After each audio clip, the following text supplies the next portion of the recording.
1. 1,000 versts, or miles, or kilometers east of Moscow, a skeletal frame of a radar station, weakly illuminated by the constant beam of light from the light bulb factory, jutted into the night sky. This march was mild, with temperatures just below zero, and the sandy wasteland was covered with dirty snow. The snow shimmered on the crest of the sharply sloped riverbank, and pale stars were set against the horizon, which made for a pretty sight. And below, Yanka knew the tar-black river carried everything along in its current, even time itself. Yanka sat down on a tree stump. She pulled up her zipper on her parka and lit a cigarette. Her hand smelled sour, like metal. At the start of the night shift, the foreman had made an announcement to the workers, raising high a transistor radio that was blaring Chopin's funeral march. "You know what this means," he shouted, and declared that there was no reason to give up. Now, more than ever, the Soviet Union needed light. 2 more hours until sunrise. Yanka threw her cigarette away and watched the embers die in the icy sand.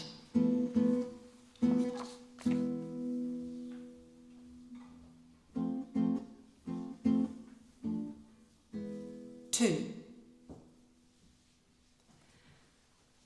Matvey Alexandrovich woke with a start to the sounds of clattering and scraping in the corridor. He fumbled for his wristwatch on his nightstand, and Gagarin slipped off his chest. Wasn't even 5:30 yet. Matvey hoped Yanka wouldn't wake her child straight away, as she usually did after her night shift. The whining would severely disturb his morning rituals. He listened and stroked Gagarin behind his ears. Over the past years, the old tomcat's fur had lost its sheen, and Matvey had feared Gagarin would die, but the cat wouldn't even consider it. Matvey Alexandrovich stood up and turned on the radio. They were playing the 3rd movement of Chopin's Piano Sonata No. 2, the funeral march.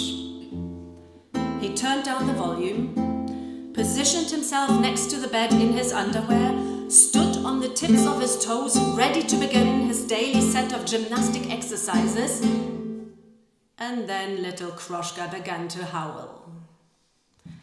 Matvey sank down on his heels and listened. The child was silent again.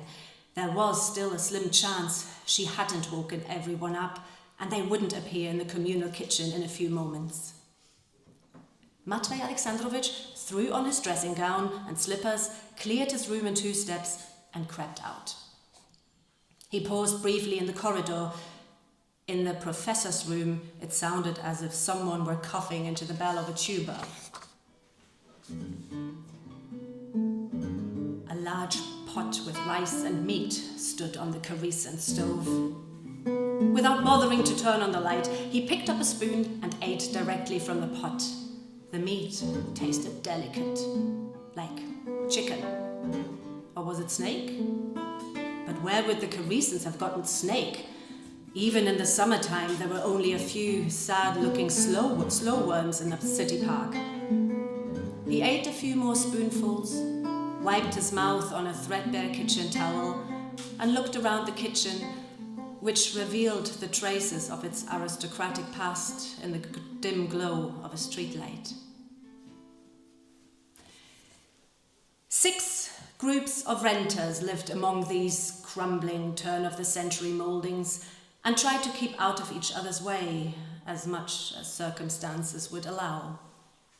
Matvey rarely saw the people who lived in the room at the end of the corridor, the Caresons, or the old professor who lived such an inconspicuous life that Matvey always forgot his name.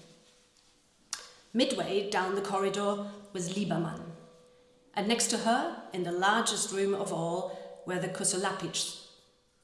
Matvey had more to do with the women in the front of the apartment. Their room was opposite his. Matvey Alexandrovich put the spoon into a tub full of dirty plates and cutlery. The lack of cleanliness was a constant, tedious topic in the Kommunalka, but in the end, the Karesans always cleaned up. No one knew when they did it, and no one had ever seen them at work, but sometimes, in the middle of the night, Matvey Alexandrovich thought he could hear the Karesans going about with their dustpan, mop and broom. Next door, Yanka was drawing a bath, and that would indefinitely postpone his shave. An electric spark from the overhead wires of the 17 bus which was driving past illuminated the face of Mikhail Potapych-Toptikin, who lived on the shelf as a coin box. The inhabitants of the Kommunalka were supposed to slip a few pennies into the slot between the bear's eyes every week for shared purchases of curd soap and toilet paper. Mikhail Potapych-Toptikin always had an empty belly. But, as if by magic, the supplies were always restocked when necessary. Let that be a lesson to those who complained about their system. Matvey Alexandrovich looked out. Only one window on the street was illuminated. Everyone was still fast asleep. Perhaps, by the glows of a table lamp, two people were entwined on a couch in the throes of love, healthfully groaning and straining, kissing each other until sunrise. Matvey Alexandrovich sighed, then started because his sigh echoed eerily in the kitchen.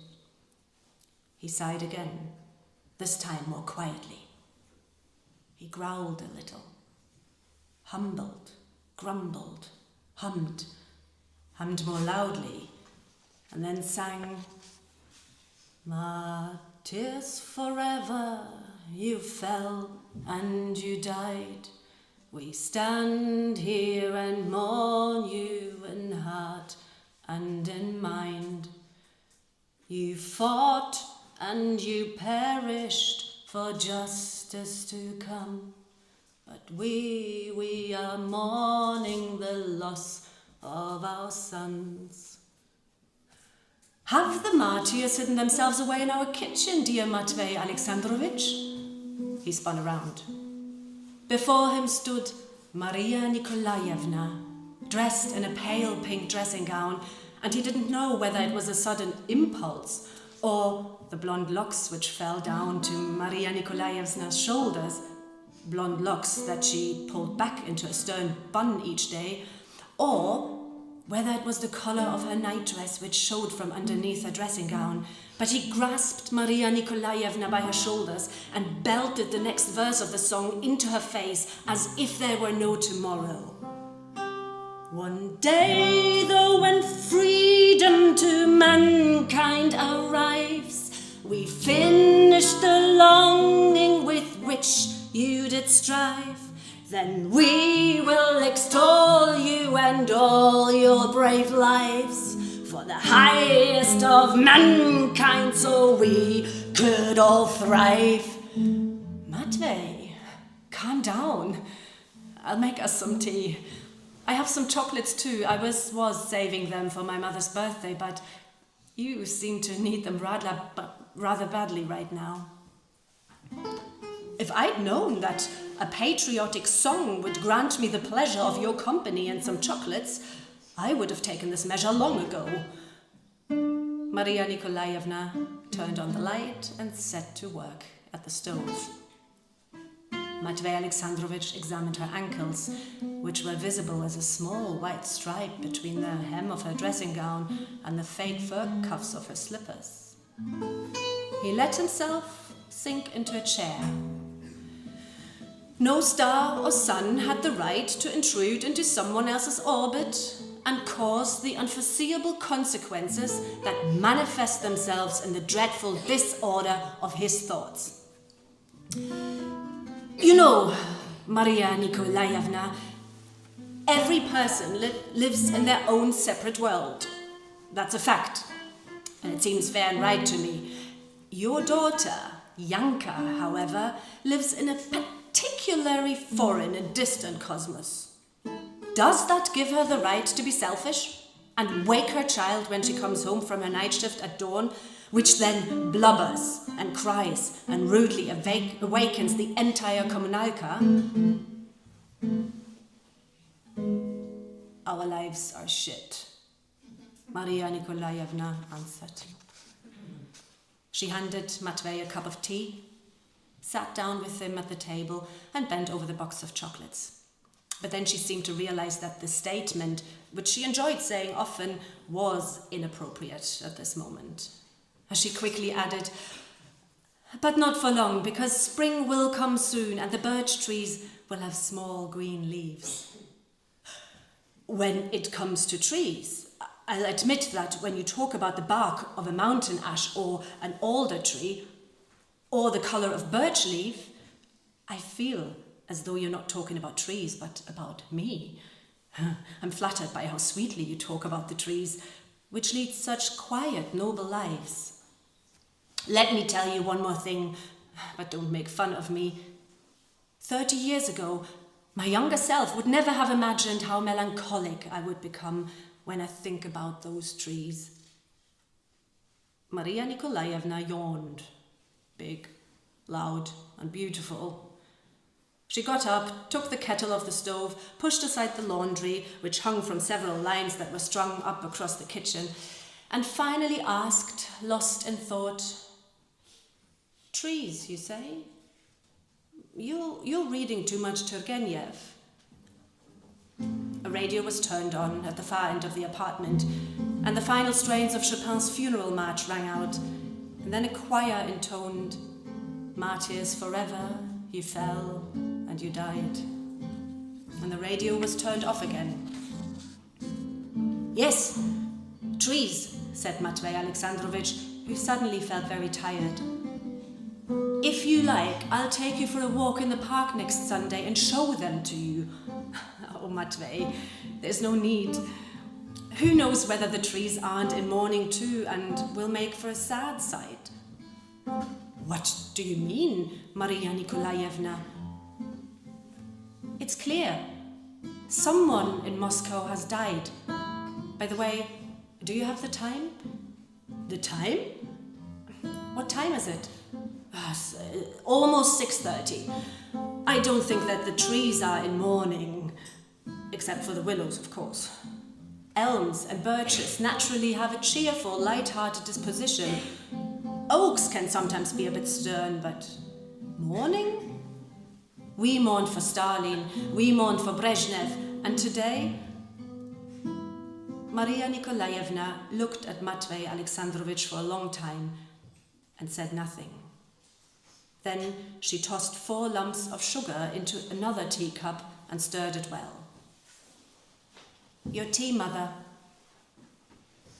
Varvara Mikhailovna entered, took the teacup, looked at her daughter and said, "I'm going to die soon." "Good morning, dear Varvara Mikhailovna," said Matvey Alexandrovich. Varvara Mikhailovna grunted in reply and turned back to her daughter. "Where's Yanka?" "Taking a bath." "Of course. What else? She's either bathing or screaming."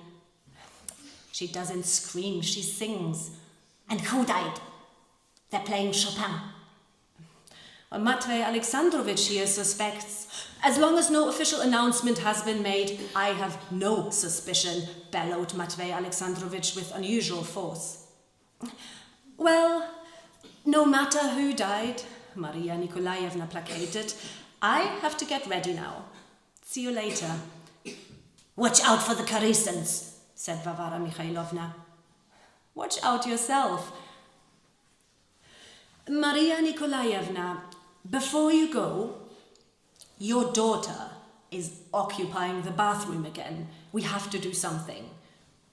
"And what should we do, dear Matvey? What do you suggest?" Little Kroshka appeared on the threshold with bare feet.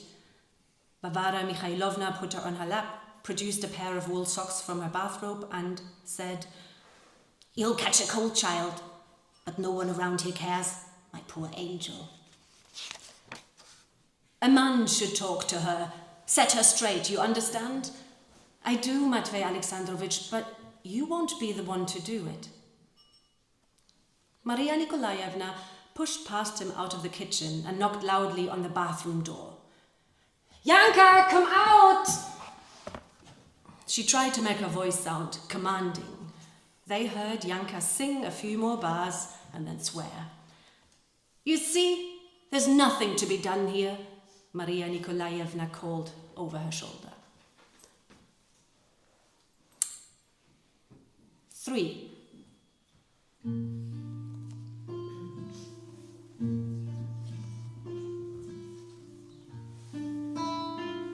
Yanka raised her left leg out of the lukewarm water and observed her foot, moving it in circles.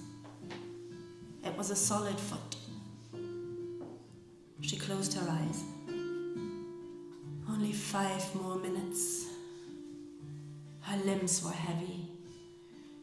The shift had felt never-ending, illuminated by thousands of blindingly bright light bulbs. Screw, check, screw, sort.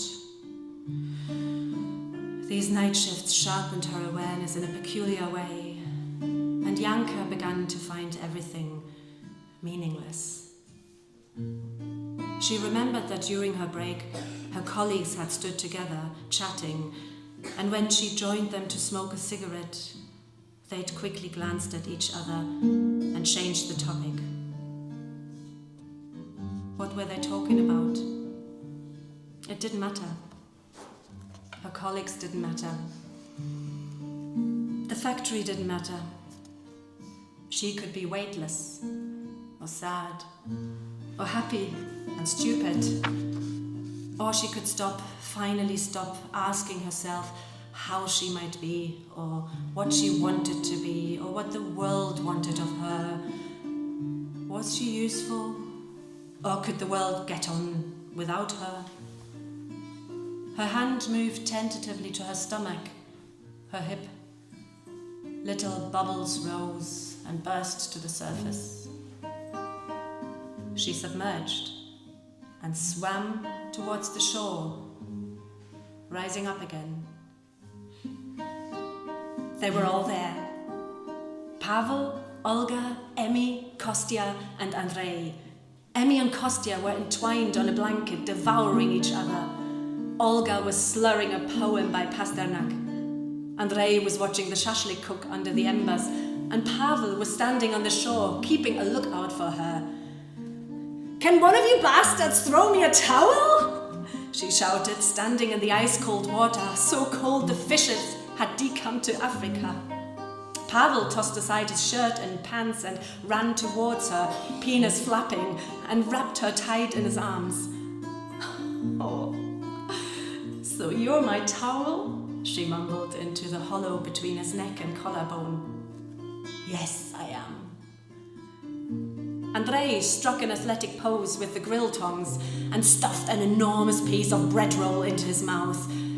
They were surrounded by the shimmering birches, glistening water, and the sharp premonition that the summer would not be able to keep its promise of eternity. With naked Pavel clinging to her, Yanka tried to move from where she stood and trudged through the grass as if she were skiing on wet snow, step by step.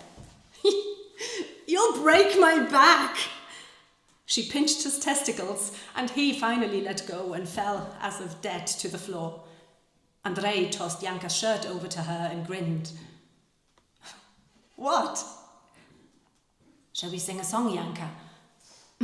"For whom?" "For us." "What song do you want to sing?" Instead of an answer, he gave her a skewer with burnt onions and fatty meat and watched her mouth as she chewed. He took the pieces of fat she spurned and ate them. That's the best stuff, and you spit it out.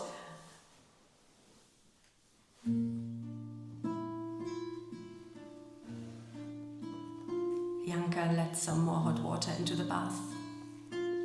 It was so wonderful in the belly of the tub. Everything is still before me. Dear God, let me kiss many mouths and let my songs be heard. That evening she would hold a concert in her kitchen, a kvarternik. Just her and her guitar in front of 10, maybe 20 people. It would get crowded if that many people came, and she still didn't have a decent instrument. A few days ago, Andrei had drunkenly stumbled into her guitar. The body had survived the kick, but the heel had split from the body, and the neck looked like it might become loose soon. Andrei had covered up his embarrassment with a joke. "You ought to thank me, Janka. It finally sounds like punk music." Pavel almost charged at Andrei. Janka calmed them down, and Andrei quietly slipped away. Pavel promised to get her a new guitar, but each time he'd come back to her with excuses.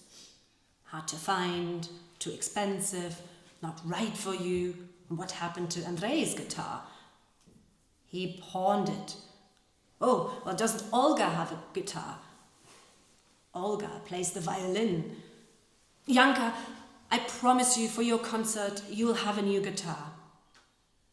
Pavel even claimed that the famous BG had come from Leningrad and wanted to attend her concert. Andrei didn't think much of BG. He called him a sellout and a traitor because of his Western girlfriend who had allegedly smuggled his recordings to the United States and brought him back a red Stratocaster with which he could now perform at the Leningrad Rock Club, under the eyes of the KGB, but still in front of an audience and on a proper stage. But those were probably all lies. Andrei had also told her about a singer named Diagileva, who only made music for herself and didn't care whether anyone else liked her songs.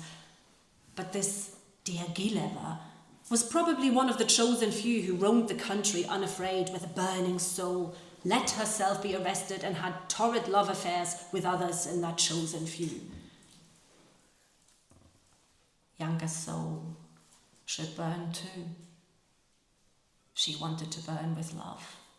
Love. Be loved ardently. Would she have to play the guitar until her fingers were bloody, like Andrei? Would she have to be arrested by the police for disturbing the peace, like a Diagileva? Janka went to work obediently, and sometimes even enjoyed it because, while checking the light bulbs, she could forget about the world and compose her songs to the rhythm of the machines. By her 21st birthday, she would write an unforgettable song.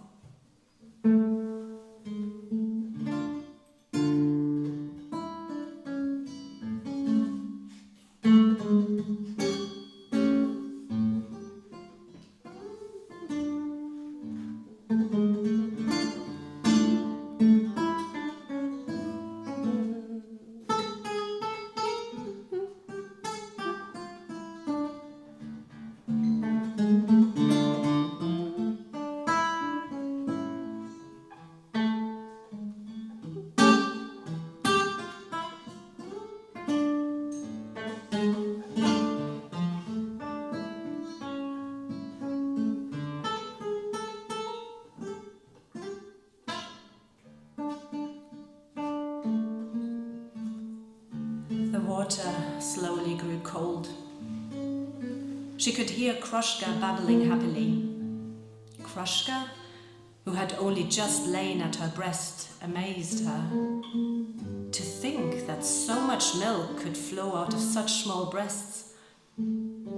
Once, Janka had woken up at night and felt as though Krushka wasn't breathing anymore, that she had somehow lost her breath, that their life together was already over before it had properly begun. She had imagined Krushka's small, exhausted lungs and screamed so loudly she couldn't hear her own scream, and only when her mother and grandmother started from their sleep and Kroshka's thin voice joined in the screaming, had Yanka come to her senses and fallen back on her pillow. Silly goose. She was only asleep.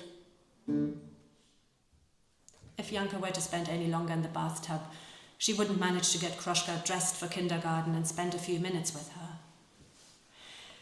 To be honest, she barely saw the child anymore. Sometimes Kroshka looked at her wide-eyed, as if she were confused, as if there were a misunderstanding between her and Yanka. "Excuse me, have we been introduced? Have we met before? Somewhere?" And when Yanka admonished Kroshka to do or not to do something, it felt odd, awkward, and sometimes she even felt as though she could see a flicker of scorn pass through the child's eyes. She didn't know if the scorn was really there. Maybe she was just afraid that she had nothing to offer her daughter. And then came the remorse for asking her mother to care for the child, for sleeping while her mother brought Kroshka to kindergarten. Maria never refused, never said no or even complained. Sometimes Yanka noticed with alarm that her young mother had begun to grow old. She saw the traits of her grandmother in her face, the slight squint in her eyes, the twitching in one corner of her mouth. Yanka got out of the tub, dried herself off, and used the towel to wipe off the steamed-up mirror. She laughed and watched the laugh transform her face. "Shine, my little star, shine."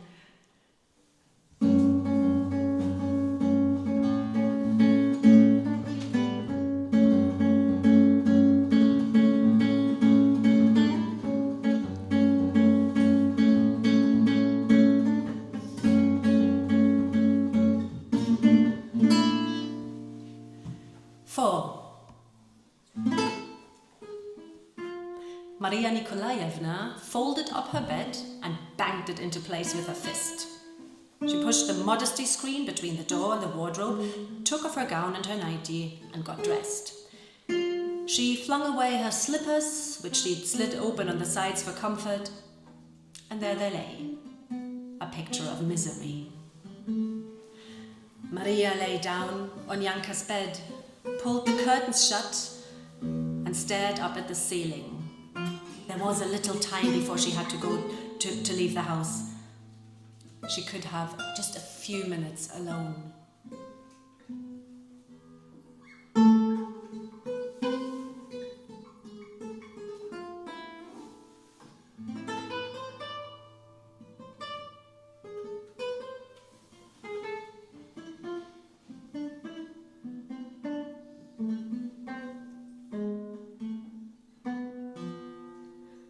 She heard pots clattering in the kitchen.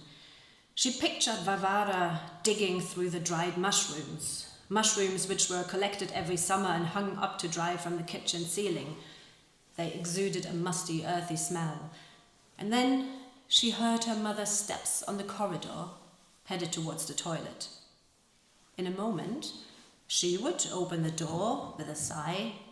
She would swear because the lock still hadn't been repaired. She would take her toilet seat down from the hook on the wall and get angry that someone else had forgotten to hang up theirs.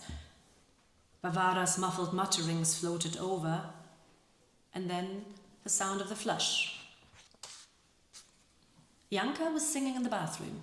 Maria had always thought that Yanka's voice seemed too big and full to belong to her delicate daughter, who would be 21 soon, and had stoically proclaimed, with dry chapped lips and eyebrows knit together, that she wasn't going to grow up.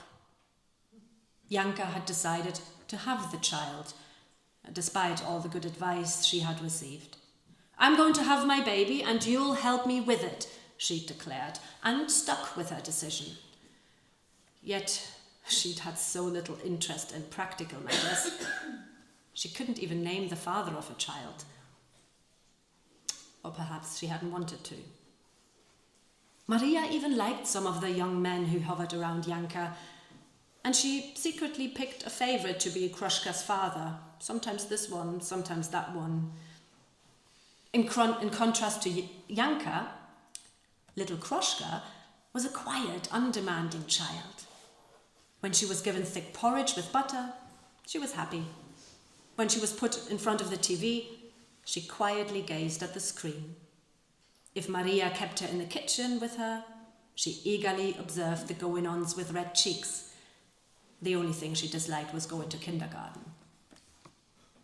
Sometimes, Janka would come home drunk from a concert or party, wake Kroshka up and cry in her lap that she was a bad mother, that they'd soon have a place of their own, and so on.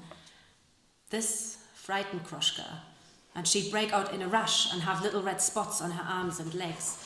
And as soon as Janka got herself under control and stopped wallowing in self-pity, the red spots would disappear. Maria didn't know when Janka had discovered her love for music.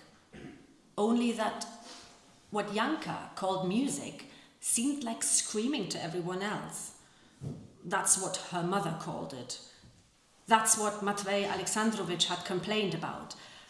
And that's what the cultural committee said when Janka and her friends applied for a permit to perform in public.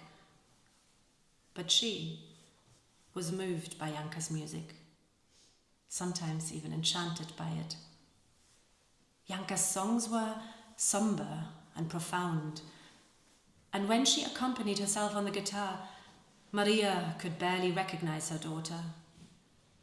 Janka was able to express things in her songs that Maria only mulled over in vague thoughts at night with empty catchphrases from bad movies, nothing original. Sleep had become an adventure anyway. She woke up several times each night, got out of bed, and wandered through the apartment. Liebermann snored. The Kosolapich's grandfather clock ticked. The professor, the end, was just as quiet as by day, and the very end of the corridor only held dim darkness.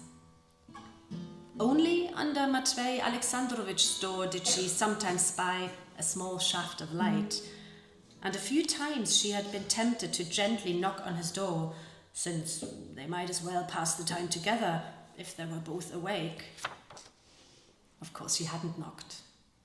She'd been too afraid that he might misunderstand her intentions, that she might misunderstand her own intentions. So she remained alone. And she was tired of being alone. She wanted to drink wine and fondle someone's hairy chest, but there were barely any men in this country. It didn't matter which way you looked, only women.